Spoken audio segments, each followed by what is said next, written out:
Бүгін біз төртбұрыштың түрлері және оның ішінде параллелограмм және оның қасиеттеріне тоқталамыз. Енді көп бұрыштардың ішінде егер бұрыштардың саны 4 болса, төртбұрыш болатынын білдік.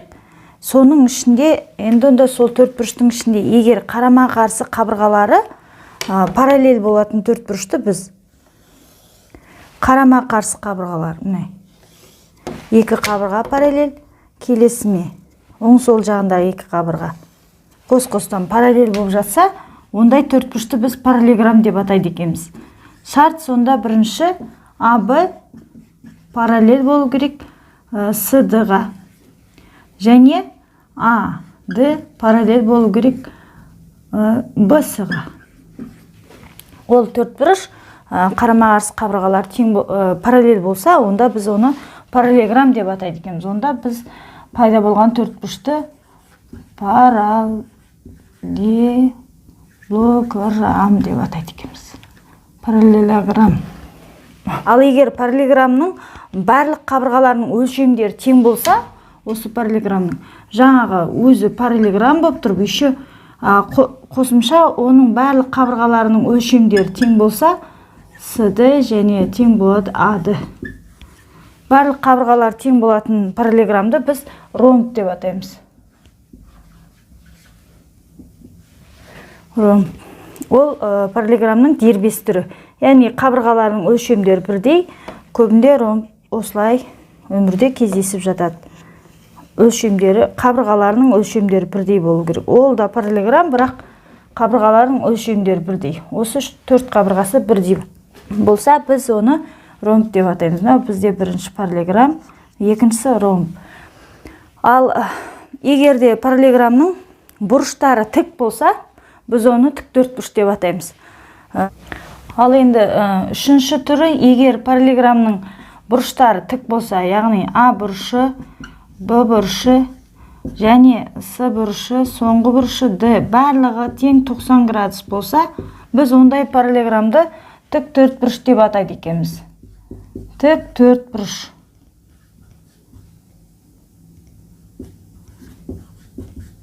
Тік төртбұрыш деп атаймыз. Ал өзіміз білетіндей, егер сол тік төртбұрыштың қабырғаларының бәрінің өлшемі тең болатын жағдайда, онда біз оны шаршы немесе квадрат деп атаймыз. Ол жерде қабырғаларының ұзындықтары бірдей, біріншісі АБ тең БС, барлық төрт қабырғасы бір-біріне тең өлшемдері және төрт бұрыштарының бәрі 90 градустан болу керек. Барлығы тең 90 градус. Онда осы жағдайда біз шаршыны аламыз. Бұл шаршы. Осылай төртбұрыштың түрлерін параллелограмм, ромб, тік төртбұрыш, шаршы деп алдық. Және бір түрі бар, ол бесінші түр деп алайық. Ол бізде егерде параллелограмм, ол да төртбұрыш, бірақ екі ғана қабырғасы бір-біріне параллель болып жатса.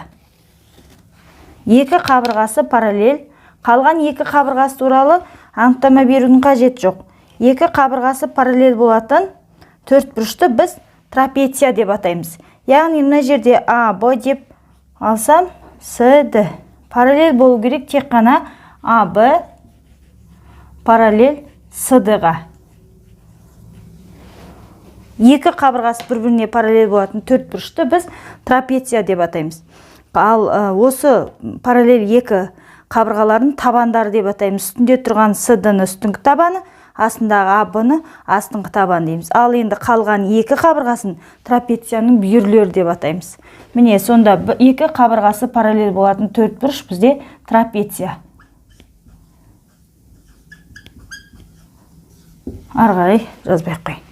Енді осы трапецияның өзінің өз түрлері болады. Егер трапецияның осы бүйіріндегі екі бүйіріндегі қабырғалар тең болса, яғни АД тең СБ-ға болса, онда ол трапеция тең бүйірлі трапеция деп айтамыз. Үшбұрышта да болды ғой, екі бүйірі тең болса, онда тең бүйірлі үшбұрыш деген сияқты, екі бүйірі тең трапецияның түрін біз тең бүйірлі трапеция деп атаймыз. Және егерде бүйірінің біреуі 90 градуспен келесі қабырғаға түсіп жатса, тік болса, міне, бүйірі тік болса, мынандай трапецияның. Онда бұл трапецияны біз тік бұрышты трапеция деп атаймыз. Трапецияның түрлері сонда тең бүйірлі трапеция және тік бұрышты трапеция болады. Бұлардың бәрі бізде төрт бұрыштың түрлері болады. Енді бүгінгі сабағымызда осының параллелограмм және оның қасиеттеріне тоқталатын боламыз. Ал бұл параллелограммда қандай қасиет бар? Бірінші қасиеттерін тізіп жазайық. Қасиеттері: бірінші, параллелограммның қарама-қарсы қабырғалары және бұрыштары бір-біріне тең. Біз айттық, олар параллель деп. Енді теңдігі келеді. Яғни АБ тең болады СД-ға және АД қарама-қарсы қабырғалары тең болады БС-ға. Онымен қоса қарама-қарсы бұрыштар бір-біріне тең болу керек. Бұрыш А тең болады бұрыш С-ға, бұрыш Б тең бұрыш Д бұрышына тең болады. Осындай екі шартты қанағаттандырып тұрса, ол параллелограмм болады деген сөз. Керісінше де орындалады. Яғни параллелограммның қарама-қарсы қабырғалары мен бұрыштары өзара тең болады. Бұл бірінші қасиет. Екінші қасиет: параллелограммнан қарама-қарсы қабырғаларын қосатын диагональ жүргізсек, міне, екі диагоналды үзік сызықпен жүргізейін. Және диагоналдардың қиылысу нүктесін О деп белгілесем, осы параллелограммның диагоналдары қиылысу нүктесінде қақ бөлінеді. Яғни ол не деген сөз? Екі диагоналдың ұзындығы әртүрлі, көріп тұрғанымыздай сүйірбұрышты қосатын диагонал ұзын, сызбадан да көрінеді. Сол кезде екі диагонал қиылысқан О нүктесінде олар қақ бөлінеді. Яғни АО тең ОС-ға деген сөз. ОБ ОД-ға тең болады деген сөз. БО тең ОД-ға. Яғни осы екі бөлік бір-бірлеріне тең болады. Диагоналдар қақ бөлінеді. Мына бөлікке мынау, келесіне екі бөлік бір-бірлеріне тең. Бұл диагоналдың параллелограммның екі қасиеті. Параллелограммның дейді Е және F төбесінен, параллелограмм ол EFGH деген параллелограмм, соның Е және F төбесінен жүргізілген бисектрисалары К нүктесінде қиылысады дейді. Және табу керек бізге EKF бұрышын. EKF бұрышын тап дейді. Мына жердің неше градус екенін табу керек. Олай болса, біз параллелограммның барлық қасиеттерінің ішінде керегінен пайдаланамыз. Яғни бізде бисектриса деп айтылып кетті. Ол бисектриса деген мына бұрышты екіге бөліп тұр деген сөз. Егер мына жер X болса, келесі бұл жерде X деген сөз. Яғни ал мына бұрыш үшін де солай, мынау Y болса, онда келесі жартысы Y деген сөз. Бисектриса бұрышты екіге бөлетін білеміз. Содан пайдаланамыз. Және біз білеміз, төрт бұрыштың параллелограммның іргелес екі бұрышы бірін-бірі 180 градусқа толықтырады. Яғни Е мен H толықтырады десек, немесе H пен F тең болғандықтан Е мен F бір-бірін 180 градусқа толықтырады. Яғни бұрыш Е қосу бұрыш F бізде береді 180 градусты қосындысы. Екеуін қосындысы 180 береді. Енді бізге табу керек К бұрышын. Ол үшін мен мына бөлікте мына X пен Y-дің неше градус екенін тауып алсам, мына EF К үш бұрыш үшін екі бұрышы белгілі болса, үшінші бұрышын табуға болады. Мен содан пайдаланам. Енді осы жерде белгісіз болып тұрған осы X пен Y менде бұрыш Е жоқ, К Е F қосу бұрыш К F Е бұрыштар. Яғни осы екі бұрыштың қосындысын тауып алсам, онда 180-нен азайтып тастаймыз осын. Сол кезде бізде іздеп тұрған бұрышымыз табылады. Ол үшін міне екеуінің, мына екі бұрыштың қосындысы 180. Екеуінде екіге бөліп тастадық. Өйткені бисектриса бөлді екеуін. Сол кезде бөлген кезде екеуі 90 болады. Яғни ол қай жер? Ол келесі екі жартысы, яғни мына X-ге Y-ді қосқан. Яғни мына екеуінің қосындысы бізде 90 болып тұр деген сөз. Міне. Онда осы екеуі 90 болса, бұрыш бізге EKF дегеніміз. Ол 180-нен сол 90-ды азайтып тастағанға тең. Себебі біз қарастырып тұрған бұл үш бұрышымыз бұрыш KEF бұрышы. Үшін екі бұрышының қосындысын 90 болса, онда үшінші бұрышта үшін 180-нен 90-ды азайтып тастаймыз. Яғни табылып тұрған EKF тап деп тұрған. Ол бізде 90 градус. Жауабын жазып қоямыз. Бұрыш EKF тең 90 градус. Ал балалар, екінші есеп қарастырайық. Бұл жерде айтады, параллелограммның бір төбесінен жүргізілген биссектрисі оның қабырғасын 4 және 3 сантиметрге бөлетін болса, ол параллелограммның периметрін тап дейді. Бұл есепті екі түрлі жолмен қарастырамыз. Біріншісі, мен сызбаға көрсетіп қойғандай сүйір бұрышынан биссектрисі жүргіздім. Бір бөлігін 4, бір бөлігін 3 деп алдым. Білмейміз ғой осы бұрыштың қанша екенін. Әйтеуір AE деген биссектрисамыз А бұрышын 2-ге бөліп тастайтынын ғана білеміз. Егер мұнда альфа болса, келесі жартысы да альфа деген сөз. Бұрыштық өлшем 10 болса 10 деген сияқты. Соны ғана білеміз, сондықтан оның қарсы қабырғасын қай жеріне баратын білмейміз. Әзірге бергі бөлігін 4, келесін 3 деп алдық. Енді осы жерден біз параллелограммның периметрі үшін не бар? DC қабырғасы 3 пен 4-тің қосындысы 7. Яғни AB-да 7, біз біліп тұрмыз. AB-ның 7 сантиметр екенін. Өйткені параллелограммның қарама-қарсы қабырғалары тең болатын қасиеттерінен пайдалансақ. Онда бізге белгісіз болып тұрған AD қабырғасы немесе SB қабырғасы. Екеуінің біреуін тауып алсақ жеткілікті. Енді не істейміз? Берілген шарттан пайдаланамыз. Егер биссектриса 2-ге бөлсе, мына жерде 2 альфа пайда болды. Енді қарап тұрсақ, бізде параллелограмм негізгі қасиеті бойынша CD параллелограмм болғандықтан параллель AB-ға. Ал AE деген осы параллель түзулерді қиып жатқан кесінді. Параллель түзулердің қасиетіне не айтушы еді? Егер қиюшы кесінді, егер екі параллель түзу үшінші кесінді қиятын болса, онда айқыш бұрыштар тең дегенбіз. Онда мына альфа бұрышына мына жердегі бұрыш тең. Ол да альфа, өйткені осы жерде бұрыштары айқыш деген сөз. Егер осы екі бұрыш айқыш болады екен, онда мына жерге шартқа жазып керек. Бұрыш EAB тең болады бұрыш DEA-ға. Себебі олар айқыш бұрыштар. Ішкі айқыш бұрыштар. Онда ішкі айқыш бұрыштар тең болды деп алдық. Ал біз білеміз, биссектрисада мына жер альфа болса, келесі жер альфа екенін бағана айтып кеттік. Онда мұнда альфа болып. Яғни үш бұрыш, қандай үш бұрыш пайда болды бізде? А, Д, Е деген үш бұрышта. Табан бұрыштары тең болып жатса, ол үш бұрышымыз тең бүйірлі үш бұрыш деген сөз. Онда осы үш бұрыштың ДЕ қабырғасы мен ДА қабырғасы тең деген сөз. Тең бүйірлі үш бұрыш болды. Себебі табандағы бұрыштары тең, мына жерден пайдаландық.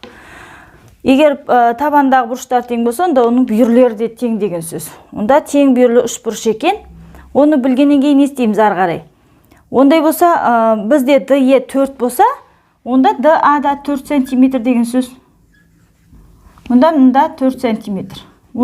Бізге керекті қабырғаны тауып алдық, енді тек қана параллелограммның периметрін тапсақ жеткілікті. Онда П параллелограмм деп мынандай белгіні қолдана салайын. Ол екі қабырғасының өлшемдерін қосып, 2-ге көбейтеміз. Себебі олар қос-қостан тең болатынды. 11, сонда 22 сантиметр болғаны. Екінші жағдай. Ол мүмкін жаңағы жүргізіліп тұрған биссектрисамыз доғал бұрыштан да жүргізіліп тұру мүмкін ғой. Сондықтан біз доғал бұрыштан жүргізіп көрейік. Ол мүмкін басқаша бөлетін шығар. Деп доғал бұрышты өзім жағына қарай жіберейін. Сызып ыңғайлы болу үшін. Енді осы жерде биссектрисаны жүргізсек доғал бұрыштан, ол қақ бөледі қабырғаны.